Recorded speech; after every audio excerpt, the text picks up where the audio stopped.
Thank you for coming. Good morning, Facebook world, too. My name's Jen.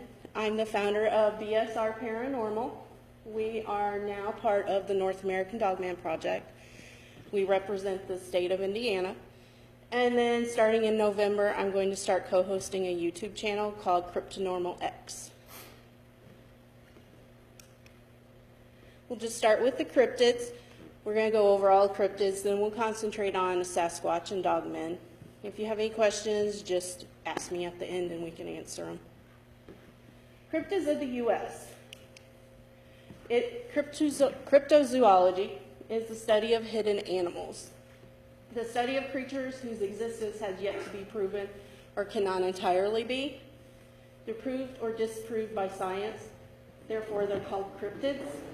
Cryptozoology originates from the works of Bernard Heuvelmans and Ivan Sanderson. The term was coined in 1983 by John Wall. Cryptozoologists focus on creatures from folklore, such as Nessie, Dogmen, Mothman, Sasquatch. The most famous cryptid is Patty. She's a Sasquatch. Sasquatch are found in all parts of the world. They go by just different names. For instance, my friend Simon is in Australia, and he goes out and investigates yowies. He's got a lot of interesting stories, too. Sasquatch are extremely tall. They're very hairy, muscular, ape-like, and estimated to weigh up to 1,000 pounds. And there's also a video of the Bigfoot family in Arizona. Have you seen that yet? I don't want to. Here's what they look like from around the world. If you look right. Whoa. I just got my pointer yesterday, so bear with me. Right here's the yowie of Australia. Right here's Patty. Then over here, there is the Yeren from China. We also have cactar from the Caucasus Mountains. New Zealand has one. They're just everywhere. There's no continent, I don't think, that hasn't heard of one. The Mothman. We've all heard of the Mothman prophecies, the movie, the book. It's famous for being seen before the Silver Bridge collapse in Point Pleasant on December 15th, 1967. The Mothman is humanoid. It's a moth-like creature with glowing red eyes and a wingspan of up to 10 feet. As I said, the Mothman Prophecies book I mentioned was written in 1975. The movie was made in 2002. Some claim the Mothman can be connected to UFOs, and there is an annual Mothman festival held every year in September in Point Pleasant. One day I'm going to make it there. It gets bigger and bigger every year. And there's also, in Point Pleasant, the Mothman Museum and Research Center. The Jersey Devil. It inhabits the Pine Barrens of southern New Jersey. It's a kangaroo-like creature with the head of a goat, leathery bat-like wings, horns, small arms with clawed hands, cloven hoofs, and a forked tail. It moves very quickly and emits a blood-curdling scream. It was first seen in 1735 after Mother Lees gave birth to her 13th child. She stated that this one would be the devil. It is also featured on Monsters and Mysteries. So if you're interested, you can look that one up. Why is this not working?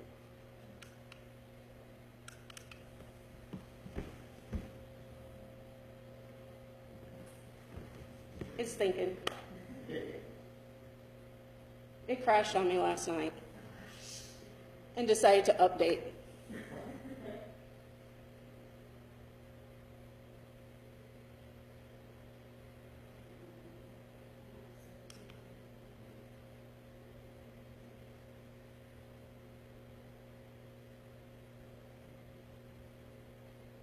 The Wendigo, it is an evil spirit that devours mankind. They are very similar to skinwalkers, which we call SWs. They say if you say it too much, they will come to you. So we just call them SWs. They're based on Native American legends, especially amongst the Algonquin and Iroquois. They appear to have a hunger for human flesh that is never satisfied, and this reflects in their appearance. They're really gaunt and leathery skin. And this is froze again.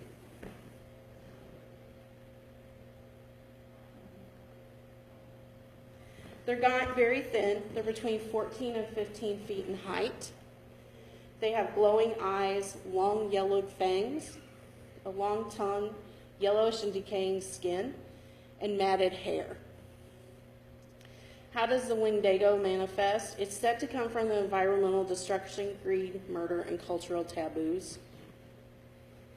It may appear as a monster with human characteristics as spirit who has possessed a human and made them monstrous. How does one become a Wendigo? It happens when someone resorts to cannibalism. The human is overcome by evil spirits when eating the human flesh. It is also said that a warrior that is made to make a deal with the devil will become one. In order to save his tribe, he gives up his soul and becomes a Wendigo. When peace came about, the creature was no longer needed, so he was banished from the tribe to live as an outcast. And as I said, they look very similar to the SWs. This comes from the Navajo culture. It's a type of harmful witch who has the ability to turn into an animal or disguise themselves as an animal. The purpose is to harm the living. In the Navajo language, I'm not even going to try to say it, what it means is by means of it, he or she goes on all fours. We don't know a lot about these because they're reluctant to discuss it with the outsiders, with most Indian cultures. And this is a story that I found about them. In July 2004, near Gallup, New Mexico, this person had their first and only encounter with an SW. Before this, I used to say, I'll believe it when I see it. Well, I'm a believer now. What I saw was not full human nor full animal.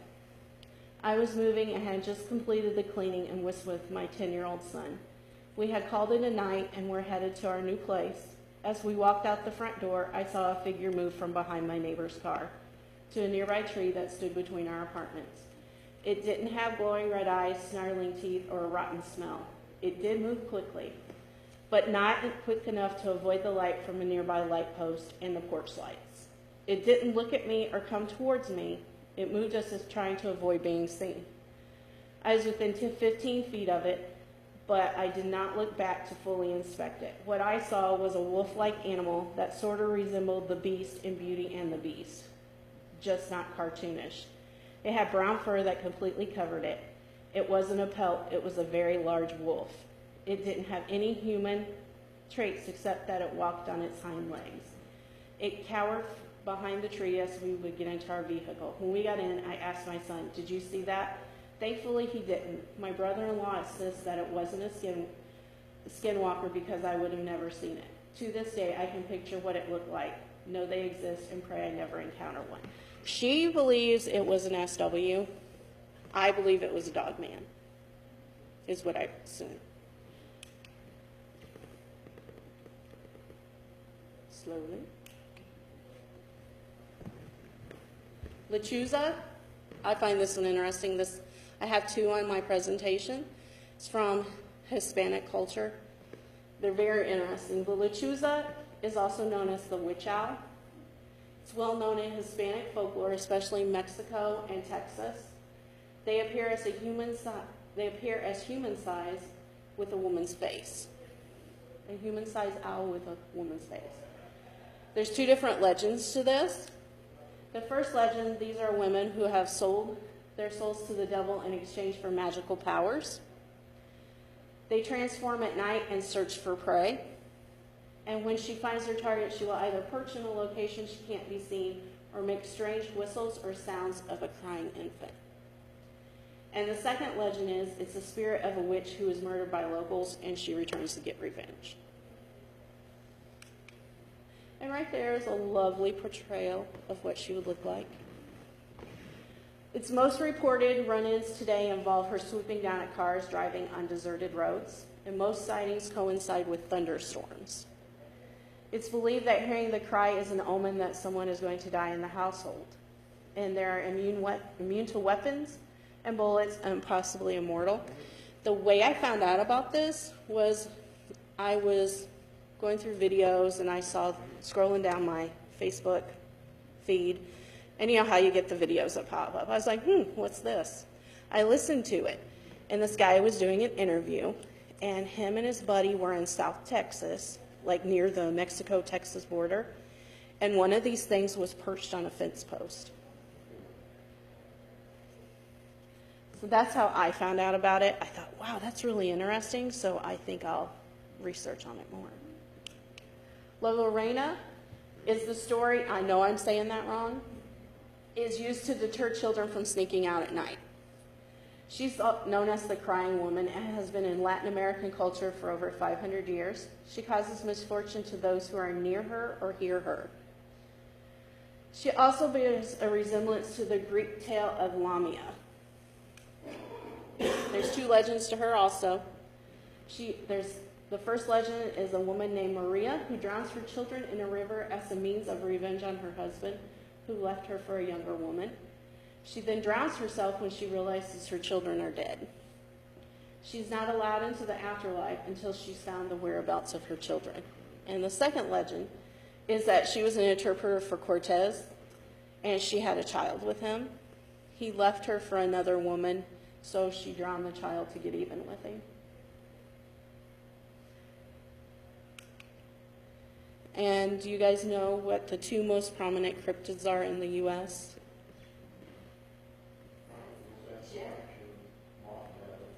It's Sasquatch and Dogmen. So I'll concentrate on those two. I know a little bit more about these. Here in Indiana, though, we do have two cryptids. In southern Indiana, there's a lot of Sasquatch sightings. And there's actually been one up in Angola a few years ago. And there was one over in Bremen, too. I think last fall, so about a year ago. Then they had the beast of Busco, the gigantic turtle. July of 1948, the legend begins when two men went fishing and saw the giant beast. In March of 1949, it was seen again, and the story spread across the nation. Over 200 people came to the search on March 12th, and planes buzzed overhead. On the 14th, there was over 3,000 people who were searching for it. I cannot imagine 3,000 people in Churubusco. I just can't see that, especially at a pond or a little lake. On March 18th, the property owner obtained a dive suit to search the lake, but the helmet started leaking, and the search was called off. The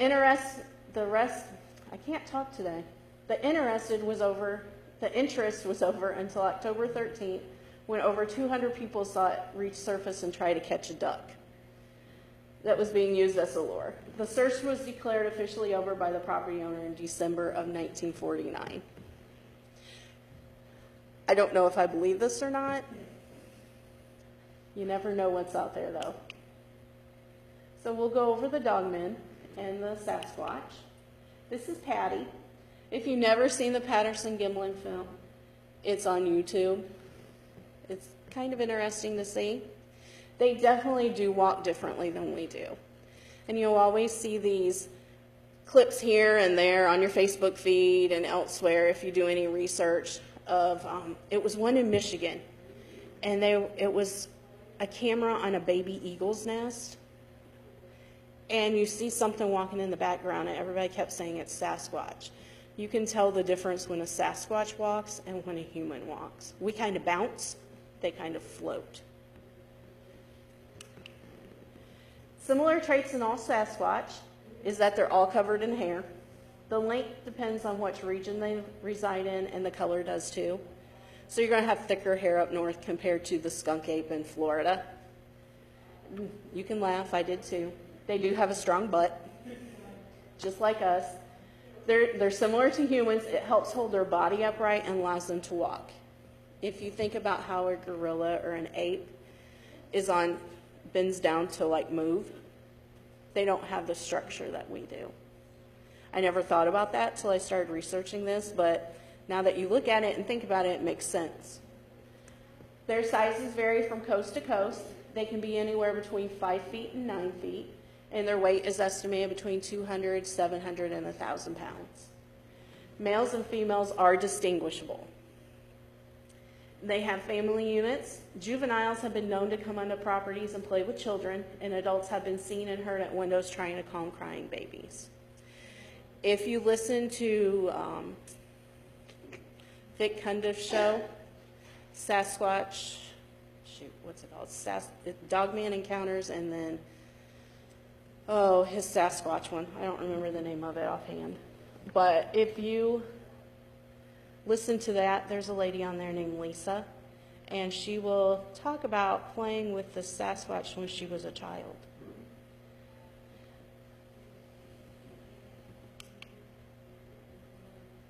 And they do have human-like feet. The largest recorded when I found this information was 21 inches long, 9 inches wide.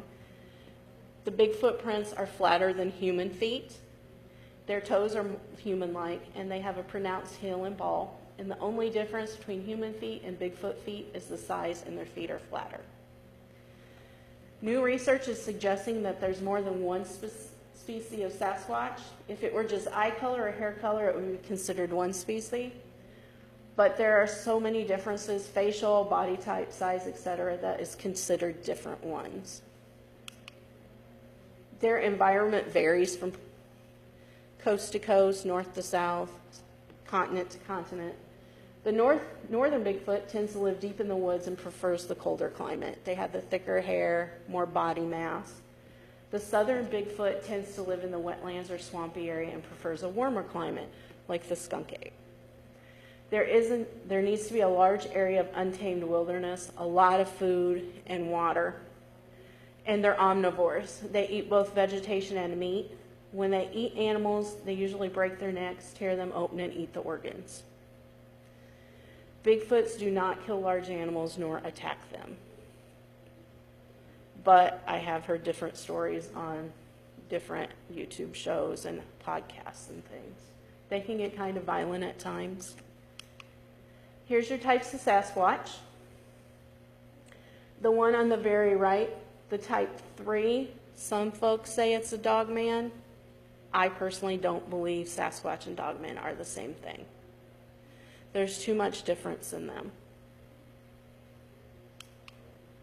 Here's all the different Sasquatches, how they look that they have recorded. You can see they vary the length of their hair, how much hair they have on their face, their facial structure. Some of these actually look like Neanderthals to me.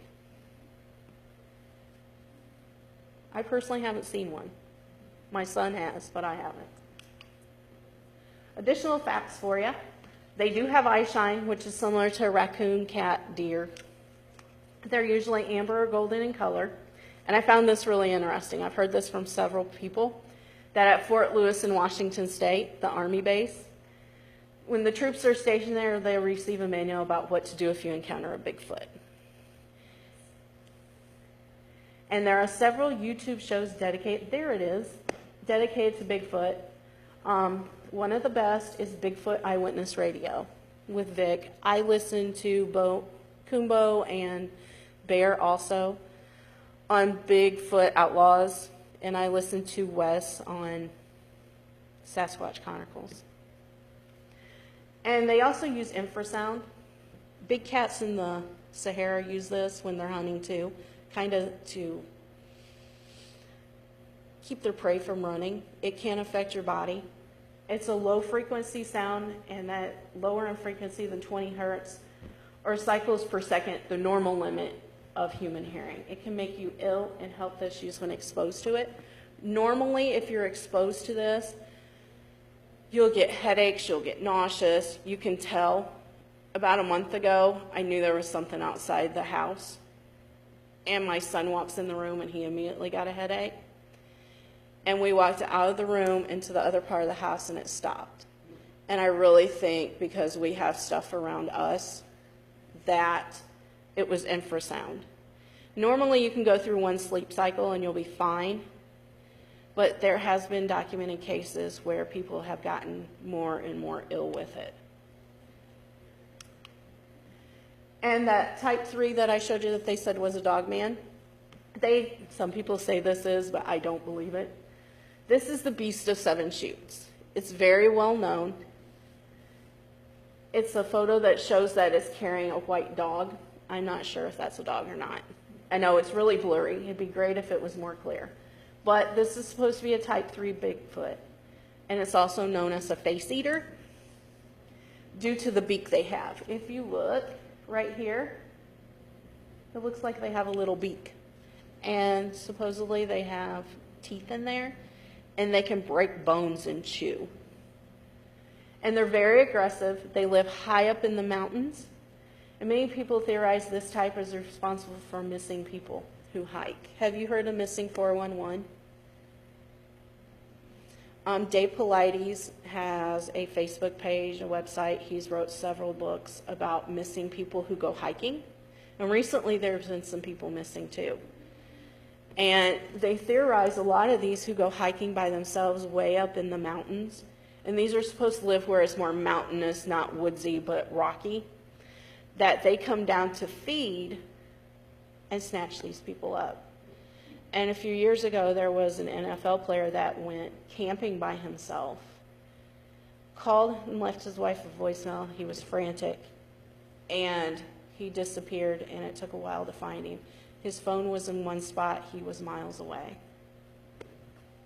And they said he had drowned, I believe, but other evidence shows differently. But they like to hide this. The government does not like you to know these are out here. Now I'm probably going to get in trouble because this is live. Oh well. I'm right there with you, Jody, if I get in trouble. I just had to throw this one in because this is my last name. It was caught on a trail cam in Pennsylvania. Some say it's a mangy bear. But if you look, the leg structure is different. If you look at the one on the left that's circled, it looks more like a monkey, the way it's been over. And if you look at the right, that does not look like a monkey. They're completely two different creatures. But I don't believe it's a mangy bear.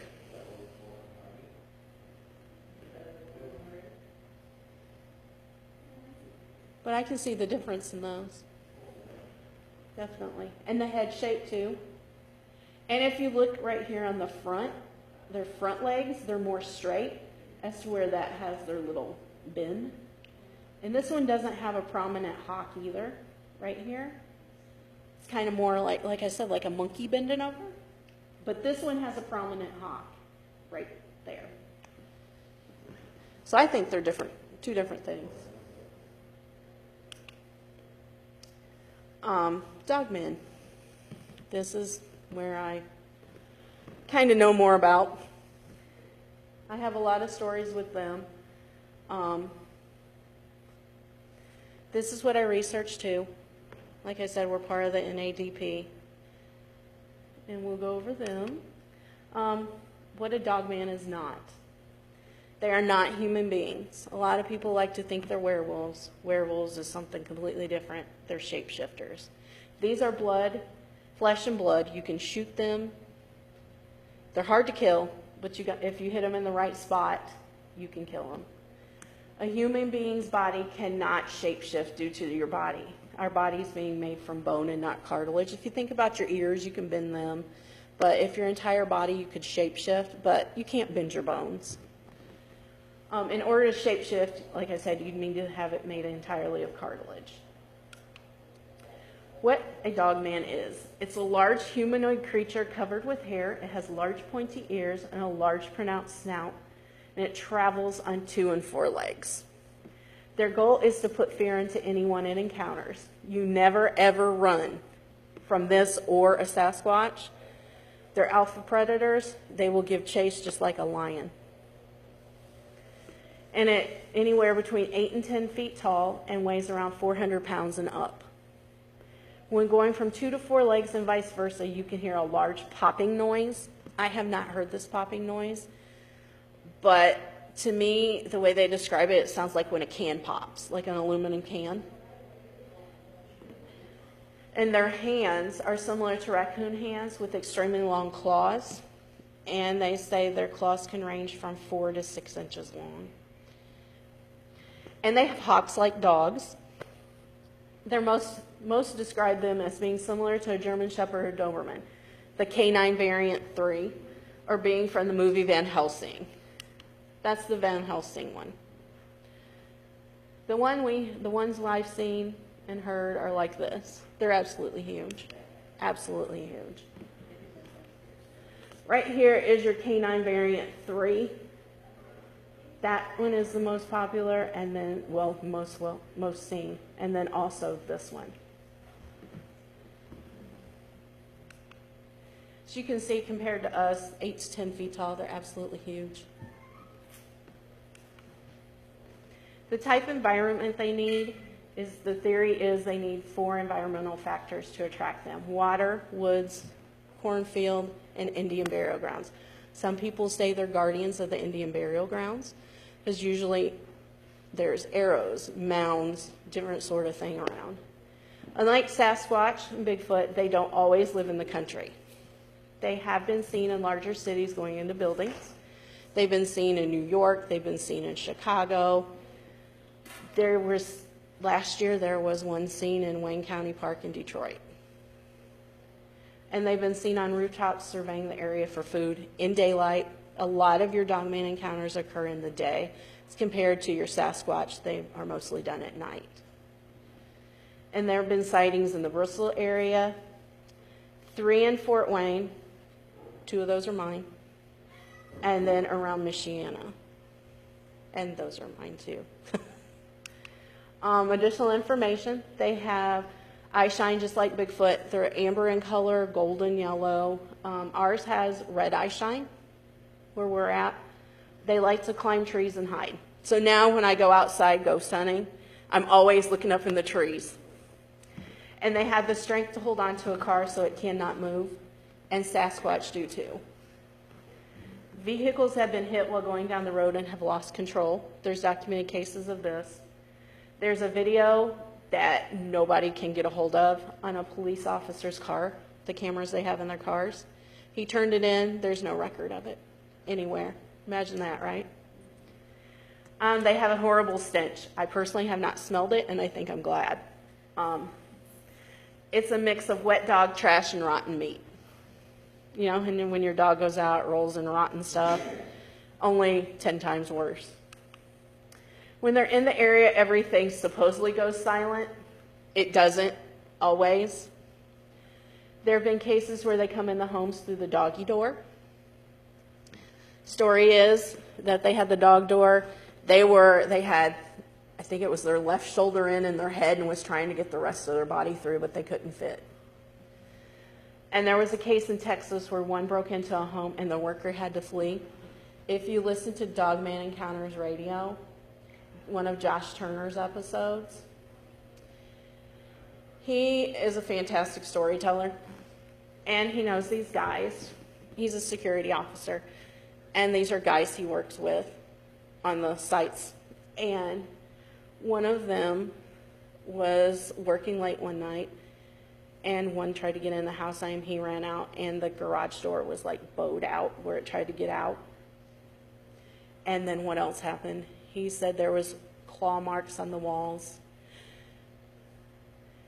They're very highly intelligent. They have unscrewed light bulbs so homeowners couldn't see them. That's another story on Dogman Encounters, is that they kept messing with this guy. They would knock on his door. He would open it up and look outside. They would duck around the corner. They'd do it again. And eventually they unscrewed the light bulb. My aunt had a light bulb on her back patio that was unscrewed. You know, it loosens up and you need to screw it back in. She needed a ladder to do it. Hers was screwed in a couple weeks ago. They visited her house. They have taken out window screens. They can open doors. Think about it. They have the claws and the hands. They can move doors. There's been a case, this one cracks me up. There's a case of an older couple watching a werewolf movie with their patio blinds open, and when the werewolf was shot and heard in the movie, it howled and screamed. And the homeowners jumped and had no idea it was looking in the patio doors at them. So I guess they're sympathetic too. The Michigan Dogman. It was first reported in 1887 in Wexford County, Michigan. They're seen primarily in the northwest part of the Lower Peninsula. The Michigan Dogman was unknown to most of the world until the late 20th century. Linda Godfrey has written several books on this. And this photo was taken out of the back window of someone's car when they heard scratching. To me, that looks like a stuffed lion, like you would get at the zoo. This one, I know they exist up there. I have friends up there that do research. Actually, it's the guy I'm going to co-host the show with. But this picture, I'm iffy on it. It looks nothing like what I've seen. It just looks like a fluffy lion. The Beast of Ray Road was first reported in 1936 and seen in Elkhorn, Wisconsin. Many sightings in the late 1980s and early 90s. People still drive up and down the road, and it hasn't been seen for quite a while now. Linda Godfrey was the first reporter who covered the story for the local news. She later wrote the book, The Beast of Bray Road, telling Wisconsin's werewolf. I personally have experience with this place. The Germantown werewolf, it's been seen for over 30 years. It's still being seen to this day. If you listen to Dogman Encounters Radio, episode 61 tells about it. The NADP on their website also has a video on this and books. I had went to Germantown for a lecture, and with the guys over there, they took us out here. This was last October 27th of last year. They took us out here. It was so far out, I had no cell phone service. And we were walking down this dirt road. And they had told us that nothing on the left would be the woods, on the right's a river. They said nothing would walk on the side of the woods, but you could see all kinds of animal tracks on the riverside. And back last spring, early summer, they had went out there and they ran into a DNR officer, and they were asking him questions. Within a week, there was not one but two fences put up around that woods. And when we were out there, we were walking back to our cars. We walked about 2 miles. We were walking back to our cars. And I said, something's trailing us. I kept hearing it. We would stop, it would stop. We would walk, it would walk. So some of the guys dropped behind, 2 or 3 of them. And then we stopped at a cornfield right before we hit the woods. And the guys behind us came out and said, there is something trailing us. So Jody Cook, he's wrote some books. He's the founder of the NADP. He has researched Sasquatch, UFOs, all kinds of stuff. He's my guru. But his wife says, hey, why don't you let out one of your Bigfoot wolves? So he did that. No answer. If you go on their website, the NADP's website, there are howls. He played one of the howls. We got a response. Needless to say, we left. I don't want to be 8 in Ohio. This is in Ohio too. This is some property that my aunt's husband has over there. His family has over 200 acres. It's been there for generations. They have their own cemetery. He has a cabin there. His brother has a house. His sisters have houses. So this is part of their property. And this is our personal experiences. This is what my son's found. So this is the pond where my son fishes all the time. He also hunts over there. If you look here, you don't see anything. Don't see anything unusual. But when you zoom in, you see this. You can see its head right up here. It doesn't show real well since it's bigger, but I have a smaller photo, and if you look on my laptop, you can see it a lot better. Right here is the head. It kind of reminds me of a panda's face with 2 different colors, and you can see a snout. And right here is the arm. And he has encountered the Sasquatch over there. They have watched him grow up. They watch him all the time. He almost fell one night in a creek, and you could hear somebody running to help him up, and stopped when he got up. And let me see.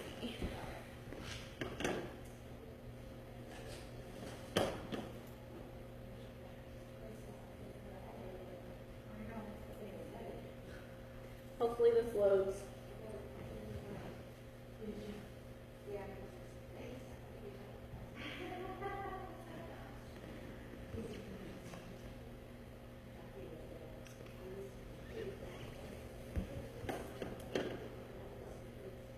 I have all kinds of pictures of his stuff.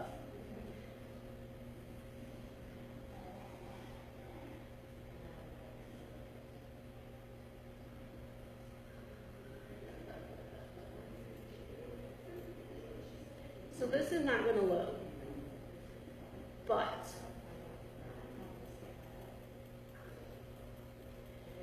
I have pictures of things at our house, at my mom's house. We've had our own dogman encounters here. We've heard them howl at the house. A couple weeks ago, there's a big barn with cows, a big metal barn, and we heard it banging on the barn. Let me see if it'll do it now.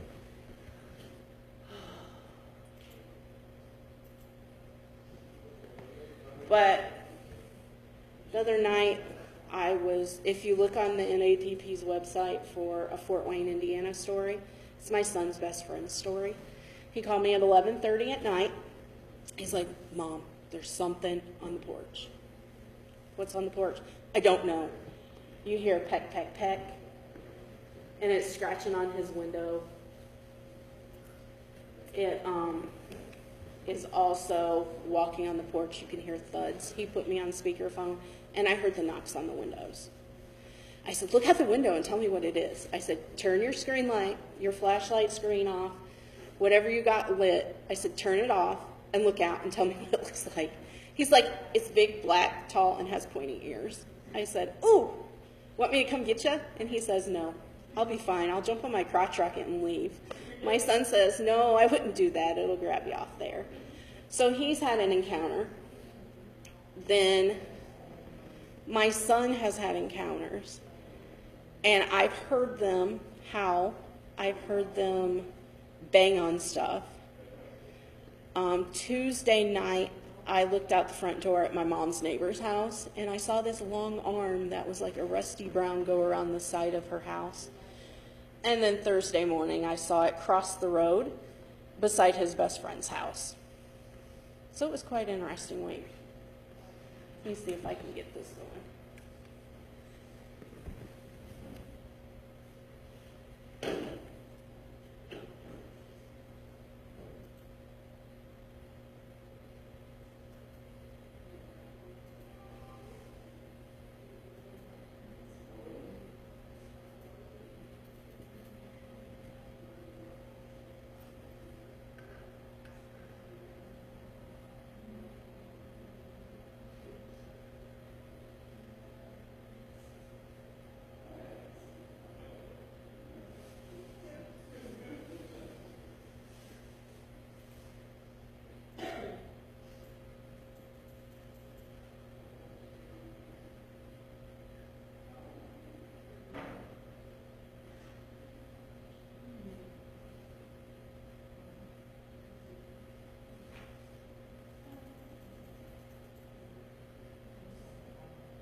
Doesn't like me again today.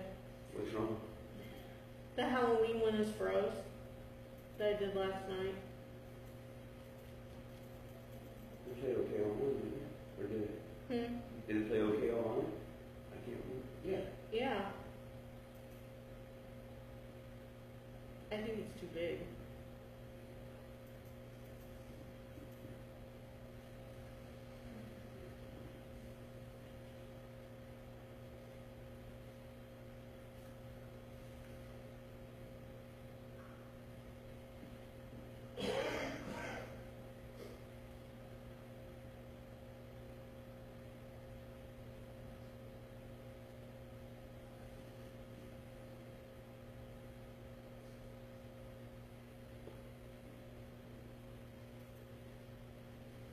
Well, I do have evidence. I really do. It just doesn't like me today. Oh, can you turn the speakers on? I can. Can you? Will you do that for me? No, that's not hooked up to the speakers. Oh, never mind then. Maybe you can hear it.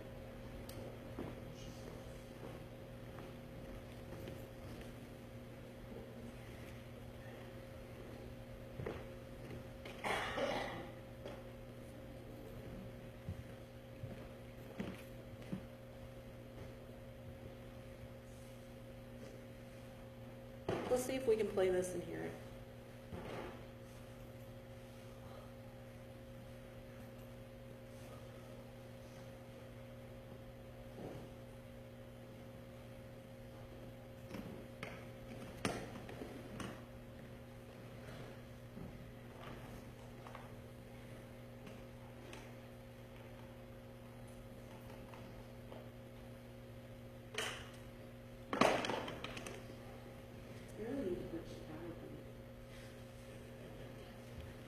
This issue.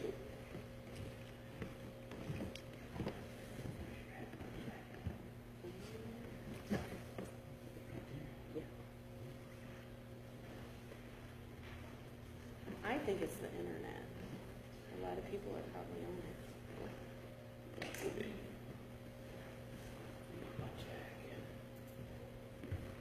Because it's loading. Is it low? It might be just a big, and their internet might be slow.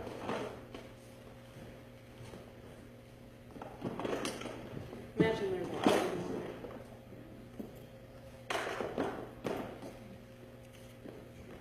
it. I even cleared out my history. I'm sorry. I even cleared out the history.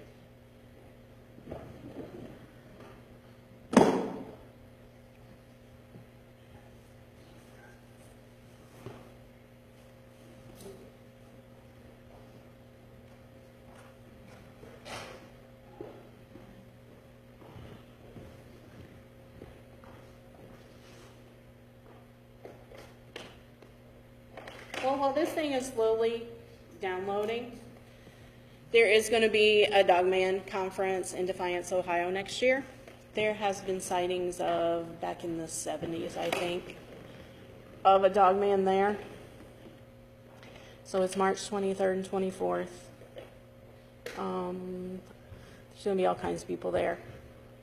I don't know exactly who yet. But then my team is having a public event on October 27th and 28th in Warsaw. We're going to be doing a ghost tour with the Spirits of Warsaw Ghost Tours. And then we are going to do a ghost hunt and a cryptid hunt investigation. These are active locations. The girl that lives there that has told me about it is going to be our guide for the night. And it's all in one spot, and it's out in the middle of the country. So it should be interesting. She just texted me the other day and said, hey, my mom saw something with red eyes looking in the kitchen window. I was like, really? We'll be there. I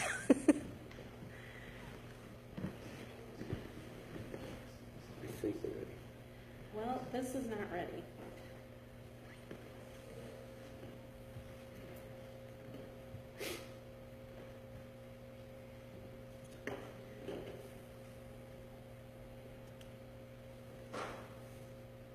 It's just thinking.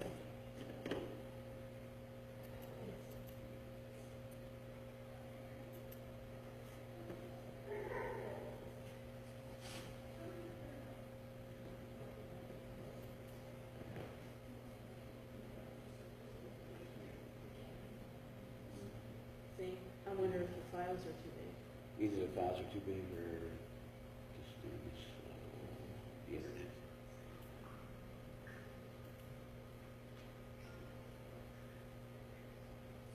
You have your own internet or no? On my phone.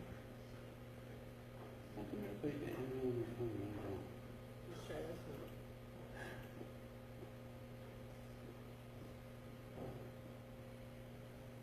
Well, that didn't work.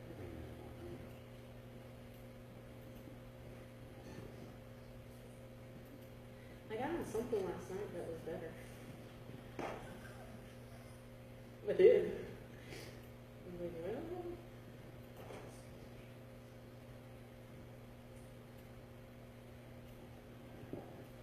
Yeah, I had trouble loading this the last time I tried to get on it. It's loading. Just really, really slow. Yeah. You got any music on this, right? Anything that makes a sound? No. Just make sure I got it. Look right. I may not have.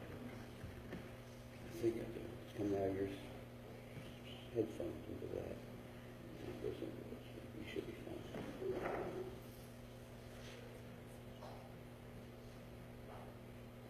All right, I guess we can't listen to House. That was the fun part of it. You can stand here and do it. I'm not going to do it myself. Yeah.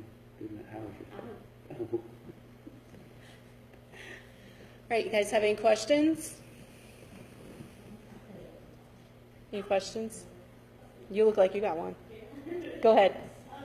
Would you say that usually the dogmen are just individual, or do you think they kind of run packs like wolves, or? Usually there's more than one. Okay. The ones that we have a family unit. And the one that we see the most, well, my son sees the most, is a juvenile. And the other night I was sitting in my mom's living room and had the lights off, and she has 2 windows that's as big as a picture window combined. And right off her porch where that is the lamppost. And I was just sitting there in the dark, and my son was going to sleep, and I saw this big, huge shadow that looked like it was this wide, really tall, and I was like, really? I got all excited, and of course it was gone by the time I got up. But we see them often. We have a family unit. There's also something called a fat head, and the only thing is they got really huge heads, and there's different theories that they're aliens, that they have a controller that tells them what to do. And then other theories are that they are just rogue dogmen that kill Sasquatch, kill them. There have been stories, and people have seen like the family units of Sasquatch also. And this is on Vic's show, that some guy was driving down the road, saw this family cross, and the mom was nursing or had the baby close to her. And then later, he saw the family unit, and it was like a toddler. Same one. Now they run on 2 feet? Sasquatch are 2 feet. Oh. Dogmen go from 2 to 4. Dogmen. Mhm. Dogmen. Yep. 4 feet? Like a wolf, but they also can walk upright. Like how tall are they? 8 to 10 feet. Yeah. They're huge. They're absolutely huge. And their shoulder span from shoulder to shoulder can go 4 to 5 feet. So if you can imagine like my height, they're huge. I guess that's not going to load. So if I go offline right now off of Facebook, you guys can hear it. So I'm going to stop it.